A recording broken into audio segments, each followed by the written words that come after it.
Transfer of heat में हमने formula किया था कि अगर आपके पास कोई भी एक सॉलिड बॉडी है, यहाँ का टेम्परेचर T1 है, इस फेस का टेम्परेचर T2 है और हीट यहाँ से हायर से लोअर टेम्परेचर पे जा रही है और हीट पेनिट्रेट करती हुई जा रही है क्योंकि कंडक्शन है, तो एक सॉलिड बॉडी है तो हीट अंदर ही अंदर ट्रैवल करती हुई आगे जाएगी।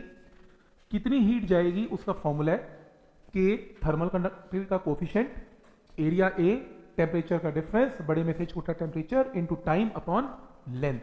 कितनी लेंथ वो पेनिट्रेट करेगी वो भी इसमें आएगा, right.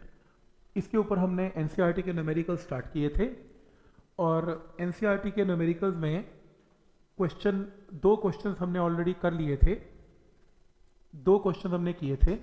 Sheet number 65 open, sheet number 65 ये एनसीईआरटी की प्रॉब्लम है।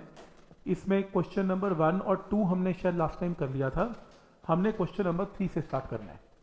क्वेश्चन नंबर 3, इस क्वेश्चन में ये मेंशन्ड है iron boiler is 1 centimetre thick, iron का बॉयलर 1 सेंटीमीटर थिक है and heating area of 2 metre square, ठीक 2 मीटर स्क्वायर का इसका एरिया है।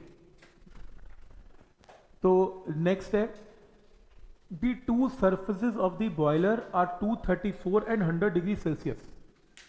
आप इमेजिन करें आप पानी को बॉयल कर रहे हैं, ये लो ये कंटेनर है, पानी बॉयल हो रहा है, इसमें आपने इसमें पानी डाल दिया, पानी का टेम्परेचर कितना है 100 डिग्री सेल्सियस, नीचे बॉयलर है, बहुत गर्म बॉयलर है, बॉयलर का टेम्परेचर कितना है 234 डिग्री सेल्सियस। हीट पेनिट्रेट करेगी इस सरफेस में से, घुस जाएगी इसके अंदर, इतनी थिकनेस तक ट्रेवल करके पानी तक हीट पहुंचेगी। तो heat will move from a higher temperature to a lower temperature, right, clear है। और इस बर्तन के अंदर से ट्रेवल कर जाएगी, मैंने बोला। अब वो कह रहे हैं लेटेंट हीट ऑफ वेपोराइजेशन, जो पानी है जो नीचे से हीट आई पेनिट्रेट करती हुई इस कंटेनर में से, वो गर्म पानी को मिली जो कि 100 पे, और पानी इवेपोरेट हो गया, इसलिए latent heat of vaporisation given है। और इस कंटेनर की थर्मल कंडक्टिविटी के गिवन है, के भी गिवन है। वो कह रहे बताओ कितना मास पानी का स्टीम में बन गया और कैसे पर मिनट, ये क्वेश्चन है। तो ऑब्वियसली जब कंटेनर के अंदर हीट पेनिट्रेट करेगी तो हीट गर्म से ठंडे में जाएगी और पानी इवेपोरेट हो जाएगा। तो सबसे पहली चीज पेनिट्रेशन होगी कितनी, जो हीट है उसमें पेनिट्रेट करेगी कितनी, जितना कंटेनर की मोटाई है उसमें से घुस जाएगी इसके अंदर, और इसकी थिकनेस है कितनी 1 सेंटीमीटर। तो ये L, जब मैं ये फॉर्मूला लगाऊंगा, L का मतलब है कितनी हीट अंदर तक पेनिट्रेट करती है, 12 डिस्टेंस पेनिट्रेट करती है, और L की वैल्यू क्वेश्चन में कितनी गिवन है 1 सेंटीमीटर, इसको मीटर में कन्वर्ट कर लिया। पॉइंट नंबर 1 क्लियर, ठीक है। यहां तक नेक्स्ट है, अब वो कह रहा है कि इस केस में लेटेंट हीट आपको गिवन है, और क्या गिवन है आपको, इसका एरिया गिवन है जहां से हीट एंटर करेगी, टेम्परेचर डिफरेंस गिवन है, लेटेंट हीट गिवन है, यूनिट्स ध्यान से, यूनिट्स लेटेंट हीट के क्या गिवन है 530 किलो कैलोरी पर केजी। अब किलो कैलोरी पर केजी को कैलोरी पर केजी में कन्वर्ट करके 10 की पावर 3 से मल्टीप्लाई कर लिया तो के की वो वैल्यू आ गई, ठीक। तो इतनी हीट जो है वो ट्रेवल करेगी from a hot body to a cold body. Hot क्या है, बर्नर है, और कोल्ड क्या है, गर्म पानी है। इतनी हीट ट्रेवल करेगी Q/T, ये Q/T है, राइट, ये Q/T है। अब Q किसके इक्वल है, जो Q की वैल्यू है, जो हीट है, क्योंकि पानी इवेपोरेट हो रहा है तो हीट कितनी चाहिए पानी को इवेपोरेट करने के लिए, Q = ml। तो तुम यहां पर Q की जगह क्या पुट कर दोगे, ml, क्योंकि यहां से यहां जो हीट आएगी वो अल्टीमेटली पानी को इवेपोरेट कर देगी। तो यहां पर Q = ml पुट करेंगे। आपको क्या निकालना है, मास अपॉन टाइम निकालना है। क्वेश्चन में आपको K पता है, एरिया पता है, टेम्परेचर डिफरेंस पता है, और लेंथ भी पता है, पुट करके और लेटेंट हीट भी पता है, पुट करके मास बाय टाइम की वैल्यू आ जाएगी, आंसर निकाल लेना। मेथड समझ में आ रहा है कि क्या सोचना है इसमें, कि हीट बर्नर से पानी तक जाएगी, Q/T निकाल लेना, और ये हीट से पानी इवेपोरेट हो जाएगा, तो Q की जगह क्या पुट कर लेना, m, L पुट कर देना, Q = ml, वहां से m/T की वैल्यू आ जाएगी। तो लॉजिक क्लियर है, यहां तक क्या लॉजिक है इसमें। इस क्वेश्चन को एक बार देखिए please.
End of 0.25 metre long L 0.25 metre is in steam.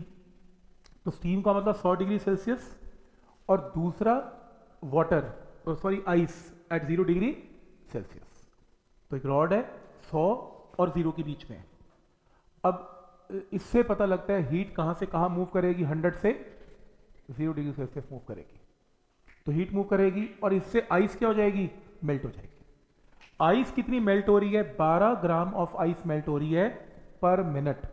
एक मिनट में 12 ग्राम आइस मेल्ट हो रही है। तो क्या गिवन है, मास बाय टाइम 12 ग्राम पर मिनट का मतलब 60 second. M by T given है।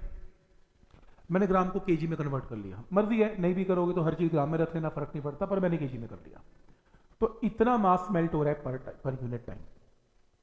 आइस से पूछो तो मेल्ट हो रही है, आइस में कहा मेल्ट हो रही हूं। फिर को हीट किसने दी, क्या बोलोगे, हीट अपने आप ट्रेवल करके आ रही है 100 से 0।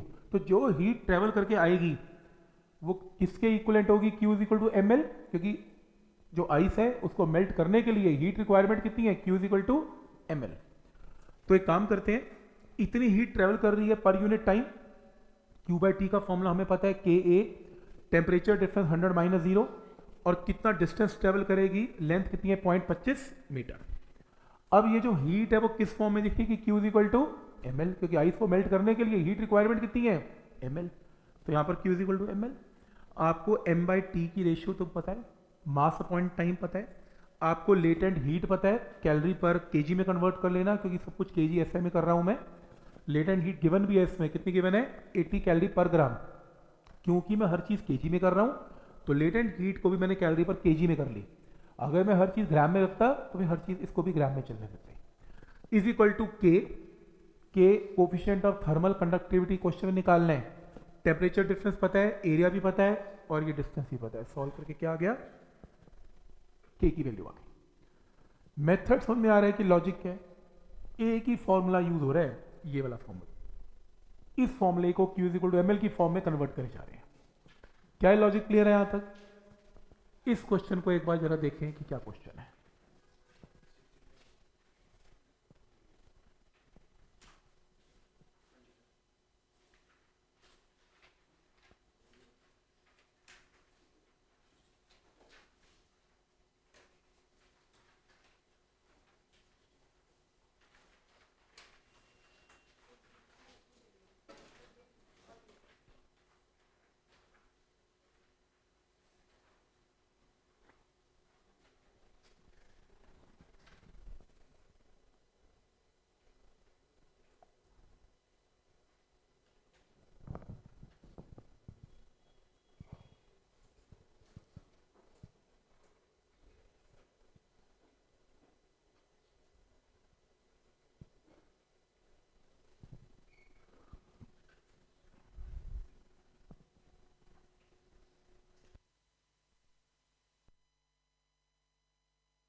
ऑफ आइस 0.15 मीटर थिक, ठीक है, 0.15 मीटर थिक। तो layer of ice 0.15 metre thick has formed on the surface of the deep pond. नीचे पानी है, पॉन्ड है, और ये देखो ये आइस जम गई, ये डिब्बा नहीं है, ये आइस है। तो आइस कितनी है, 0.15, ये 0.15 है, ठीक, जमी हुई है। आगे, if temperature of upper surface is constant and equal to -12 degree C, तो इसके ऊपर -12 डिग्री सेल्सियस टेम्परेचर है, तभी तो बर्फ जमी। और इस बर्फ के नीचे क्या है, पानी है, पानी है, बर्फ है, आइस है, और ऊपर -12 डिग्री सेल्सियस है। वो कह रहे हैं find the time it will take to increase of ice layer by 0.2 mm। अब वो कह रहे हैं कितना समय लगेगा, आइस और जम गई, कितनी जम गई, 0.2 mm और जम गई। 15 तो 0.15 या 15 कितनी, 0.15 मीटर तो पहले ही थी, ये डिब्बा 0.15 इतनी तो आइस थी, नीचे पानी है, ये और जम गई, कितनी जम गई, 0.2 mm और जम गई। अब टोटल तो इतनी जम गई, सही है। बताओ कितना समय लगेगा इसको जमने में। आइस जमती कैसे है, नीचे पानी है, अगर मैं पानी में से हीट निकाल लूं तो पानी ठंडा हो जाएगा और बर्फ में कन्वर्ट हो जाएगा। तो नीचे पानी है, पानी में से हीट निकलेगी कैसे? इसमें से, आइस में से पेनिट्रेट करेगी, घुसेगी इसके अंदर से और सराउंडिंग तक आएगी। तो इसमें से हीट घुसेगी, आती आती बाहर आएगी। तो क्योंकि पेनिट्रेट कर रही है तो थर्मल कंडक्टिविटी का केस है, तो इसमें से कंडक्शन हो रही है, इसमें से निकल के बाहर आएगी हीट। तो जो हीट आएगी उससे क्या होगा, उससे जो बची हुई, जो बचा हुआ कुछ पानी है वो भी किस में कन्वर्ट हो जाएगा? आइस में कन्वर्ट होगा। तो बताओ 0.2 mm और आइस जमानी है आपको लेयर, तो कितना समय लगेगा, ये क्वेश्चन है। ठीक, प्रॉब्लम समझो। ये आपके पास जो है इतना मान लो, इमेजिन करते हैं इस पॉन्ड का एरिया ए है, इमेजिन करते हैं इस पॉन्ड का एरिया कितना है? ए है। ठीक है, अब इसके नीचे पानी है, इस पॉन्ड के ऊपर आपको आइस जमानी है, इस पॉन्ड के ऊपर आइस जमानी है। जो इसमें आइस जमानी है उसकी लेयर कितनी है? 0.2 mm का मतलब 0.02 सेंटीमीटर। पहले तो वो बर्फ नहीं जमी, पहले तो 0.202 सेंटीमीटर का पानी रहा होगा। तो इमेजिन करो कि ये जो हाइट है 0.02 सेंटीमीटर है, ये एरिया ए है। एरिया को अगर इस हाइट से मल्टीप्लाई कर दूं तो क्या आ जाएगा? इस पानी का वॉल्यूम आ जाएगा। तो कितना वॉल्यूम बर्फ में कन्वर्ट होने जा रहा है निकाल लो। तो आप क्या करोगे? एरिया को मल्टीप्लाई करोगे 0.02 जो आपको जमाना है, 0.15 जमी हुई है उसको छोड़ो, और बर्फ कितनी जमानी है? 0.02 सेंटीमीटर। तो एरिया को 0.02 सेंटीमीटर से मल्टीप्लाई करो तो क्या आएगा? वॉल्यूम। और वॉल्यूम को पानी की डेंसिटी से मल्टीप्लाई करो तो क्या आएगा? मास। तो ये मास की वैल्यू आएगी। और यहाँ ना ग्राम कर लेना, एक जी लिखा गया मेरे से, ये ग्राम है, ग्राम्स। राइट, क्लियर है? तो इतना मास जम गया, जी को हटा देते हैं, एक मिनट, ये कंफ्यूजन क्रिएट करेगा नहीं तो ये ग्राम्स है बेसिकली। इतना मास पानी का जम गया और आइस में कन्वर्ट हो गया। Point number 1 clear? अब ये जो आइस में कन्वर्ट हुआ, तो इस पानी से पूछो तेरे को कितनी, तेरे में से कितनी हीट निकालने कि तू बर्फ बन जाए, तो क्या बोलेगा? Q = ml। अब मास तो तुम निकाल ही चुके हो, जी को छोड़ दो, ग्राम्स नहीं लेना है, गलती से जी लिखा गया। तो मास तो तुम निकाल ही चुके हो, इसको लेटेंट हीट से मल्टीप्लाई कर दो। तो Q = ml करोगे तो इतनी हीट पानी में से निकालनी पड़ेगी ताकि वो बर्फ में जम जाए। क्लियर है? तो कितना मास, कितना इसमें हीट इन्वॉल्व है? इतनी हीट इन्वॉल्व है, इतनी हीट से वो क्या हो जाएगा? बर्फ में कन्वर्ट हो जाएगा। कोई डाउट इसमें? पॉइंट समझ में आ रहा है यहां तक? अब ये हीट आएगी कहां से? उस बर्फ में से पेनिट्रेट करते हुए ऊपर आएगी। अब कंफ्यूजन समझो क्या है? कंफ्यूजन ये है कि जब वो पेनिट्रेट करती हुई यहां से पानी में से बाहर निकलेगी तो विड्थ कितनी लें, कितना डिस्टेंस पेनिट्रेट करेगी? ये कितना है? 0.15। ये कितना है? 0.02। तो फिर टोटल डिस्टेंस क्या लें? 0.15 प्लस 0.02? नहीं। क्यों नहीं? क्योंकि पहले वो पानी था और 0.02 तो एंड में आया, एकदम थोड़ी ना बर्फ जम गई, धीरे धीरे धीरे धीरे लेयर बनती गई। तो जो पेनिट्रेशन की थिकनेस है वो पहले 0.15 ही थी, फिर 0.16 हुई होगी, 0.17 हुई होगी, धीरे धीरे कर करके बड़ी होगी। तो इंटीग्रेशन की प्रॉब्लम होगी देखा जाए तो भाई, तो बहुत कॉम्प्लेक्स हो जाएगी। छोटी बात के बीच इंटीग्रेशन लगाना ठीक नहीं है। तो हम एक शॉर्टकट मारेंगे, ना तो हम डिस्टेंस पेनिट्रेशन 0.15 लेंगे, ना ही 0.15 प्लस 0.02 लेंगे, हम एवरेज ले लेंगे। पहले पेनिट्रेशन की विड्थ कितनी थी? पहले पेनिट्रेशन की विड्थ 0.15 मीटर का मतलब 15 सेंटीमीटर होती है। तो पहले पेनिट्रेशन की विड्थ कितनी थी? 15 सेंटीमीटर। अब एंड में कितनी होगी? 15 प्लस 0.02 सेंटीमीटर। ये इनिशियल विड्थ थी, ये फाइनल विड्थ है, इसका एवरेज ले लो। जैसे याद करो एवरेज प्रेशर निकाला करते थे हम लिक्विड का कंटेनर की वॉल्स पे, तो वैसे तो इंटीग्रेशन से निकलता है इनिशियल प्रेशर फाइनल प्रेशर का एवरेज। ऐसी इनिशियल विड्थ फाइनल विड्थ का एवरेज। वो अलग बात है कि एवरेज 15.01 ही है, मतलब ये 0.02 इतना छोटा है कि अगर तुम नहीं भी लोगे और तुम अपनी पेनिट्रेशन 15 सेंटीमीटर भी ले लोगे तुम्हारा आंसर तब भी सही आएगा। पर तुम मुझसे पूछ सकते हो सर फिर 0.02 का मकसद का काम क्या है? वो अलग बात है, ऑब्जेक्टिव में तो लगा देना, बट एक्चुअल में क्या किया? इसका एवरेज किया। अब पेनिट्रेशन का डिस्टेंस आ गया।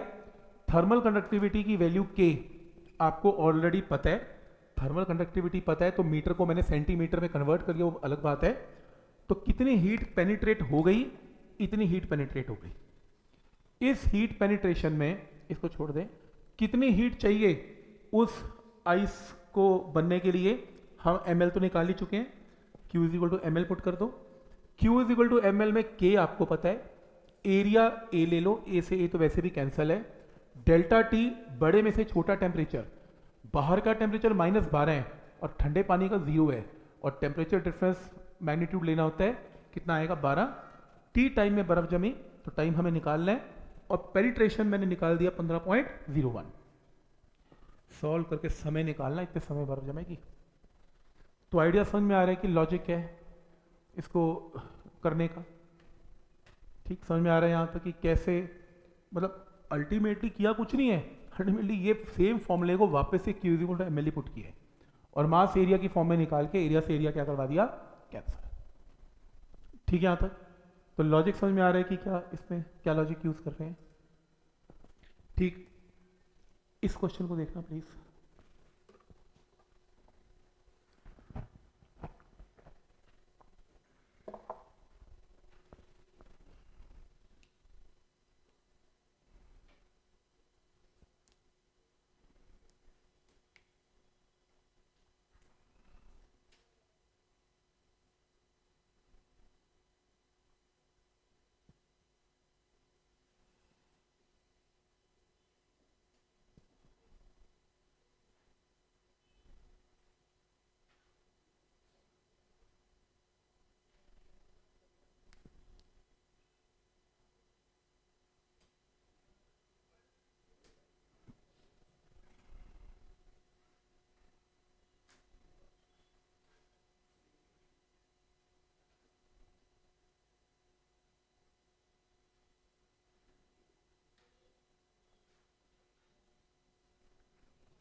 देखो क्वेश्चन है, water is boiled in a rectangular steel tank of thickness 2 centimetre.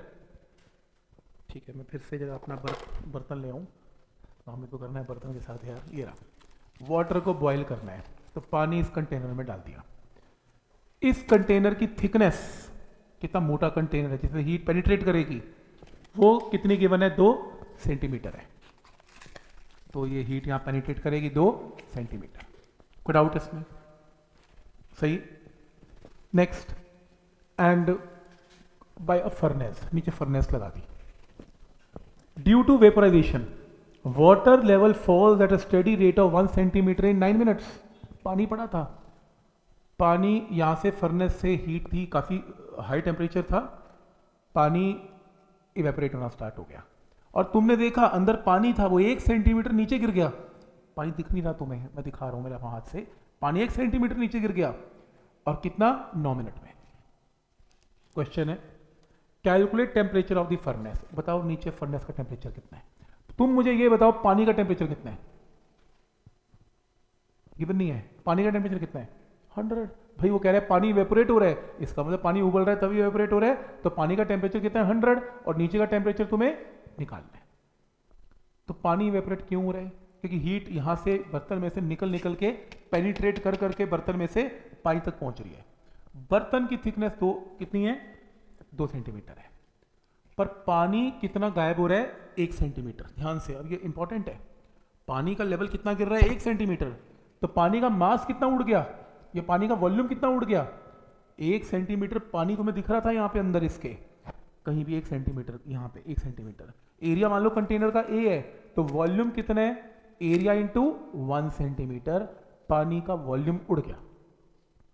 यहां एक कंफ्यूजन होती है, लोग एरिया को 2 से मल्टीप्लाई कर देते हैं, बर्तन थोड़ी ना उड़ गया, बर्तन की थिकनेस ही लेनी, पानी की थिकनेस लेनी है। पानी 1 सेंटीमीटर उड़ा तो 1 इंटू एरिया, इतना वॉल्यूम पानी का उड़ गया 9 मिनट में। इस वॉल्यूम को डेंसिटी से मल्टीप्लाई कर दिया तो मास उड़ गया, ग्राम में है कोई बात नहीं, इतना मास उड़ गया, डेंसिटी पानी की 1 होती है, राइट। अब Q is equal to M L, तो पानी जब उड़ गया तो उससे पूछा देखो कितनी हीट चाहिए, वो क्या बोलता है, Q is equal to M L. Mass आपको पता है, लेटेंट हीट क्वेश्चन में गिवन नहीं है, मैंने आपको लिखवाई थी बुकलेट में। लेटेंट हीट ऑफ वेपोराइजेशन अगर पेपर में नहीं गिवन तो क्या लेनी होती है, 540, आइस की 80 और वेपोराइजेशन की 540। तो इस केस में इतनी हीट रिक्वायर्ड है ताकि पानी किस में कन्वर्ट हो जाए, वेपर में। ये हीट आई कहाँ से? बॉयलर से। बॉयलर से कितनी हीट ट्रेवल करके आ रही है? इतनी हीट ट्रेवल करके आ रही है। दोनों को इक्वेट कर दें। इक्वेट करके यहाँ पे area into 540 mass into L, area से एरिया कैंसल। टेम्परेचर डिफरेंस मान लो नीचे का टेम्परेचर T1 है फर्नेस का, ऊपर 100 T2 है, T1 minus T2 into time by X. X क्या है? बर्तन की थिकनेस, क्योंकि हीट बर्तन में से निकल के आ रही है, कंटेनर में से निकल के आ रही है, और कंटेनर की थिकनेस कितनी है? 2। सॉल्व करके T1 माइनस T2, तो हमें बॉयलर का टेम्परेचर T1 निकालना है, तो पानी कितने टेम्परेचर पे था? 100। आंसर। तो आइडिया समझ में आ रहा है कि क्या लॉजिक लग रहा है इसमें T1 माइनस T2 का? कोई डाउट इसमें? ठीक है यहां तक? ठीक। तो किस में डिस्टेंस पुट करना है और कैसे वॉल्यूम निकलेगा, बात समझ में आती है यहां पर। नेक्स्ट।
क्वेश्चन है, estimate the rate at which ice would melt in a wooden box 20 mm thick. Ice एक वुडन बॉक्स में पड़ी हुई है, मान लो जी एक आइस बॉक्स है, वुड का बना हुआ है, उसमें आइस रखी हुई है, और उसका थर्मोकोल जिससे या वुड बना हुआ है, वुड से बना हुआ है, उसकी मोटाई कितनी है? मोटाई बोल रहा हूँ मैं, लेंथ या ब्रेड्थ नहीं बोल रहा, मोटाई, थिकनेस कितनी है? कितनी है? 20 mm। जैसे मान लो ये रूम नहीं है, ये आइस बॉक्स है और आइस पड़ी है, और बाहर गर्मी पड़ रही है और आइस बचा के रखनी है, तो हीट कहाँ से आएगी? दीवारों में से आएगी। दीवारों की थिकनेस कितनी है? 20 mm। और इस रूम का डायमेंशन कितना है? आइस बॉक्स का डायमेंशन कितना है? गिवन है L into B into H, सब गिवन है, क्यूबॉइड है। थिकनेस भी पता है और डायमेंशन भी पता है। एक्सटर्नल बाहर का टेम्परेचर कितना है? 27 डिग्री सेल्सियस। बाहर धूप पड़ रही है 27 degree Celsius. Coefficient of thermal conductivity भी पता है। निकालना क्या है? Mass by time. अब हीट बाहर से आएगी, इस की बॉडी में से वुड या थर्मोकोल में से पेनिट्रेट कर करके अंदर आ जाएगी, आइस को मिलेगी, आइस मेल्ट हो जाएगी। आइस मेल्ट के लिए क्या चाहिए? Q equal to ml। तो आइस मेल्ट करवाएंगे Q इक्वल टू ml, तो कितना मास आइस का मेल्ट हो रहा है पर सेकंड, ये क्वेश्चन निकालना है, m/t निकालना है। रेट का मतलब टाइम आएगा डिनोमिनेटर में, तो कितना मास का आइस का मेल्ट हो रहा है पर यूनिट टाइम, ये क्वेश्चन निकालना है। अब मेरे को तो एक चीज पता है, बाहर से अगर मान लो ये आइस बॉक्स है, बाहर धूप पड़ रही है 27 पे और अंदर आइस का टेम्परेचर 0 है, तो हीट दीवारों में से पेनिट्रेट करके आ जाएगी थर्मोकोल की, तो कितनी? Ka temperature difference into time by penetration का डिस्टेंस डेल्टा एक्स। तो इस केस में के ये जो हीट है, ये हीट किसके इक्वल होगी? Q इक्वल टू ml, क्योंकि आइस को मेल्ट करने के लिए कितनी हीट रिक्वायर्ड है? ml। इक्वेट कर दिया। मुझे क्या निकालना है? मास। आइस का जो मेल्ट हुआ है m है और टाइम t है, तो m/t निकालना है, क्रॉस मल्टीप्लाई करके बाकी टर्म्स इधर। तुम्हें क्वेश्चन में k पता है, तुम्हें टेम्परेचर डिफरेंस में 27 माइनस 0 पता है, बाहर का टेम्परेचर 27 है, अंदर का 0 है। पेनिट्रेशन का डिस्टेंस, पेनिट्रेशन की लेंथ पता है 20 mm, कितनी थी? 2 m, कितनी थी? 20 mm, 2 सेंटीमीटर। तो ये LVH में से मत पुट करना लेंथ ब्रेड्थ, ये कैसे? पेनिट्रेशन का डिस्टेंस कितना है? 2। लेटेंट हीट पता है। इंपॉर्टेंट है एरिया क्या पुट करें, बोलो। एरिया कहां से, कितने एरिया से हीट एंटर करेगी, बोलो। एक साइड का, 6 साइड का, 6 के 6 साइड का, क्योंकि हीट अगर मान लो ये थर्मोकोल है और यहाँ आइस है, बाहर धूप पड़ रही है, तो फिर ऊपर से भी हीट एंटर करेगी एरिया से, इधर से भी करेगी, इधर से भी, उधर से भी, इधर से भी और नीचे से भी। तो 6 के 6 एरिया लेने हैं आपने, सारा एरिया आपने सरफेस एरिया निकालना है, वो सरफेस एरिया को यहाँ पे पुट करना है, अब आंसर आएगा। तो एक फेस का एरिया नहीं लेना आपने, इस क्यूबिकल बॉक्स का सभी फेसेस का एरिया लेना है, और वो एरिया से हीट, जहाँ जहाँ एरिया से हीट एंटर करेगी वो सारा एरिया लेना है, और 6 के 6 फेस से एंटर करेगी, 6 के 6 एरिया लेने हैं। पॉइंट समझ में आ रहा है कि इसमें क्या कॉन्सेप्ट है? ठीक है, next.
Steam at 373 Kelvin is passed through a tube of radius 50 centimetre. एक ट्यूब है जिसका रेडियस 50 सेंटीमीटर है और उसमें से स्टीम पास होनी है, एंड लेंथ कितनी है? 3 मीटर, 3 मीटर की लंबी पाइप है। If thickness of the tube is 2 mm, thickness कितनी है? 2 mm मोटाई है उस ट्यूब की, and conductivity of the material के आपको पता है, rate of loss of heat क्या होगी, ये क्वेश्चन है, और आउटसाइड टेम्परेचर 282 केल्विन है। देखो आपने ये एक्सपेरिमेंट करते हैं थोड़े से, आपने घर में एक स्टीमर लगाना है, जैसे वो जिम में भी लगा होता है, स्टीम आप लेते हैं, वैसे घर में लगाना है। अब उसके लिए पाइप तो लानी पड़ेगी, तो मशीन लगेगी जो स्टीम जनरेट करेगी। मान लो वो मशीन वहाँ लगी और ये पाइप जा रही है आपकी वॉशरूम तक। अब वो जो पाइप जा रही है, स्टीम बनेगी और स्टीम तेजी से पाइप में से ट्रेवल करेगी। जब वो स्टीम ट्रेवल कर रही होगी तो एक पाइप में से ट्रेवल करेगी, पाइप मोटी है, अब जो उसकी जो गर्मी है स्टीम की, वो उस पाइप के बाहर भी आ जाएगी, पाइप गर्म हो जाएगी। मानते हो? पाइप गर्म हो जाएगी क्योंकि स्टीम अंदर है, टेम्परेचर बहुत हाई है, बाहर गर्म हो जाएगी, तो इसका मतलब हीट उसके सरफेस में से बाहर निकलनी स्टार्ट हो जाएगी। राइट? आपको बताना है कि कितनी हीट लॉस हो रही है पर सेकेंड, ये क्वेश्चन है। आइडिया समझ में आ रहा है कि क्या क्वेश्चन है? तो हीट लॉस पर सेकेंड है, और आपको इसकी थिकनेस पता है, मोटाई पता है पाइप की कितनी है, थिकनेस कितनी है? 2 mm की थिकनेस है। राइट? तो ट्यूब की थिकनेस 2 mm है, तो कितनी हीट लॉस होगी? Q/T फॉर्मूला तो पता ही है आपको, थर्मल कंडक्टिविटी आपको पता है, थिकनेस 2 mm आपको पता है, डेल्टा टी आपको पता है क्योंकि आउटसाइड का टेम्परेचर भी पता है, इनसाइड का पता है। बस मुझे ये बताओ एरिया क्या पुट करें? एरिया का मतलब है कितने एरिया में से हीट लॉस हो रही है। क्या लें? पाइप का कौन सा, क्रॉस सेक्शन की सरफेस एरिया? गर्मी कहां से लूज हो रही है? Cross section. पूरी की पूरी पाइप गर्म है, पूरी की पूरी पाइप गर्म हो चुकी है, तो हीट पूरे सरफेस एरिया में से बाहर निकल रही है, 2πRL में से निकलेगी। क्रॉस सेक्शन में तो हीट जनरेट हो रही है और वहां से बाहर निकल रही है, वहां तो ना हीट जाएगी, सरफेस में से हीट निकलेगी, तो एरिया की जगह क्या पुट करोगे? 2πRL। अब ये एरिया पुट करके आंसर आएगा। पॉइंट समझ में आ रहा है यहां तक? कोई डाउट इसमें? ठीक है यहां तक?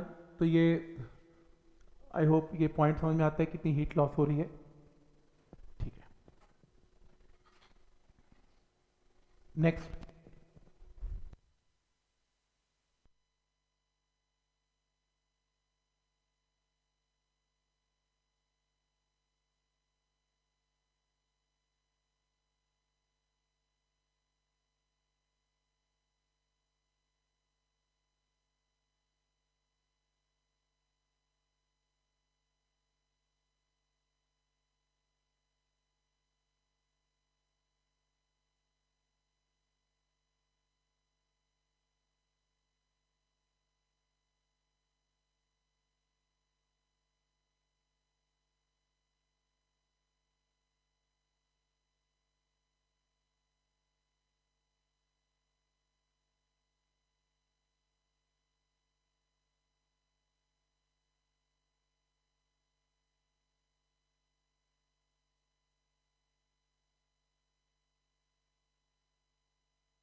थर्मल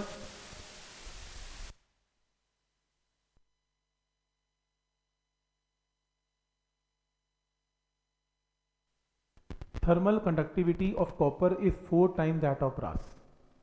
तो ये कॉपर है और ये ब्रास है। थर्मल कंडक्टिविटी ये 4K है तो ये K है। Two rods of copper and brass of same length, चलो लेंथ x और x सेम ले ली, are joined end to end. End to end का मतलब सीरीज में कनेक्टेड है। Free end of the copper rod are at 0 and 100 degree Celsius. कोने जो है 100 और 0 पे मेंशन्ड है। Calculate temperature of the junction at equilibrium. Equilibrium मतलब स्टेडी स्टेट। स्टेडी स्टेट का मतलब हीट फ्लोइंग पर सेकेंड हर वक्त क्या रहेगी, सेम। सीरीज में करंट सेम होता है, हीट करंट सेम होता है। हीट करंट क्या होता है, हीट अपॉन टाइम। तो हीट अपॉन टाइम की वैल्यू Q बाई टी की वैल्यू दोनों के अंदर क्या रहेगी, सेम। तो इसके अंदर कह रहे इक्विलिब्रियम टेम्परेचर थीटा क्या होगा, जंक्शन के ऊपर बोलो। जंक्शन का टेम्परेचर थीटा निकालना है, ये क्वेश्चन है, राइट। तो क्योंकि ये सीरीज में कनेक्टेड है, सीरीज में हीट फ्लोइंग पर सेकेंड क्या रहती है, सेम। करंट इलेक्ट्रिसिटी में भी जब दो रेजिस्टेंसेस सीरीज में होती हैं तो करंट सेम रहता है। वो इलेक्ट्रिक करंट है, ये हीट करंट है। तो हीट करंट बोलो, इसमें कितना है K, area of cross section A, temperature difference कितना, बड़े में से छोटा। 100 माइनस थीटा, उल्टा मत कर देना, थीटा माइनस, ये गर्म ये ठंडा और ये बीच का टेम्परेचर है। तो 100 माइनस थीटा अपॉन लेंथ कितनी है x। इसके लिए बोलो कि 4K, एरिया इसका भी same, temperature difference theta minus 0 और डिस्टेंस कितना है इसमें x। सॉल्व कर लो, थीटा आंसर सब कट जाएगा आंसर। इक्विलिब्रियम टेम्परेचर कैसे निकलता है रॉड्स में, क्लियर है यहाँ तक। हीट फ्लोइंग पर सेकेंड दोनों में क्या कर देना है, सेम। कोई डाउट इसमें, मेथड क्लियर है यहाँ तक, ठीक। Next question,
temperature difference between two ends of bar 1 metre long, 1 metre long देख रहे हो, ये बार है, is 50 degree Celsius and other end 1.25 metre long is 75। एक कॉमन मिस्टेक है, जब स्टूडेंट, बहुत सारे स्टूडेंट इस क्वेश्चन को करेंगे, वो एक कोने का टेम्परेचर 75 लेंगे और दूसरे कोने का 50 लेंगे, बिल्कुल गलत।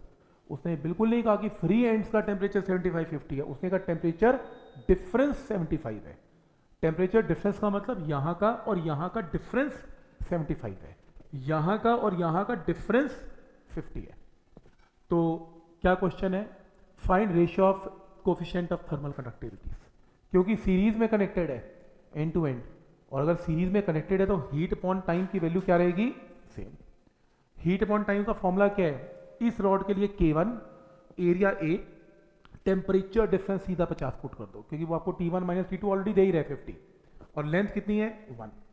इसके लिए K2, area A, temperature difference सीधा पुट करो 75, और लेंथ कितनी है 1.25। इक्वेट रेशियो निकाल लेना। पॉइंट समझ में आ रहा है कि क्या लॉजिक है इसमें। टेम्परेचर कॉर्नर्स का नहीं गिवन, टेम्परेचर डिफरेंस गिवन है दो रॉड्स का, ठीक है यहां तक, ठीक है यहां तक कि कैसे करना है इसे। देखो जरा,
of area of cross section given है, रेशियो ऑफ थर्मल कंडक्टिविटीज भी गिवन है, keeping equal temperature difference between the ends, तो डेल्टा टी की वैल्यू दोनों में exactly same.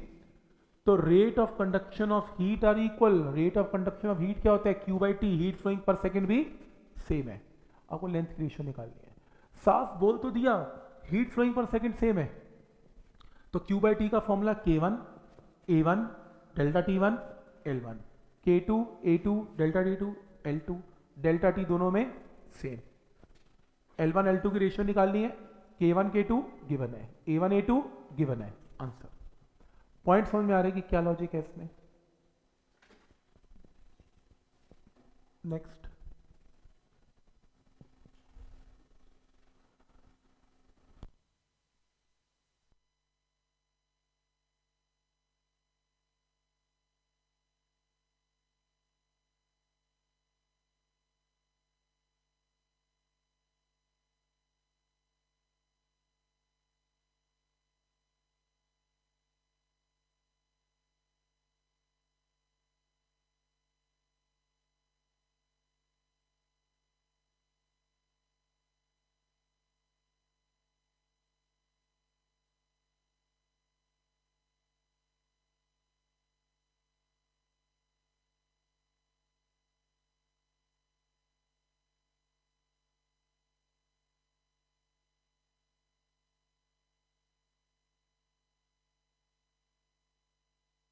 Bars of same metal are connected, ये एंड टू एंड, ये series में कनेक्शन दिख रहा है मुझे।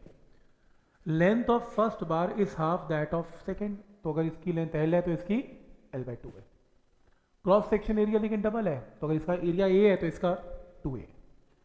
थर्मल कंडक्टिविटी दोनों की सेम है, क्योंकि सेम मेटल है तो K विल रिमेन सेम। क्या निकालना है, टेम्परेचर ऑफ द जंक्शन, ये एट इक्विलिब्रियम या स्टेडी स्टेट, सीरीज में है ना, तो heat flowing per second will remain same.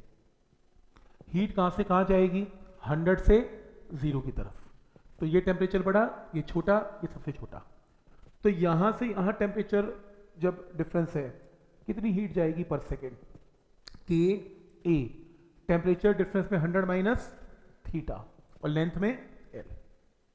इसमें क्या आएगी, के एरिया कितना 2A, टेम्परेचर डिफरेंस कितना थीटा माइनस 0, और लेंथ की जगह L/2, इक्वेट आंसर थीटा आ गया। पॉइंट समझ में आ रहा है यहाँ तक।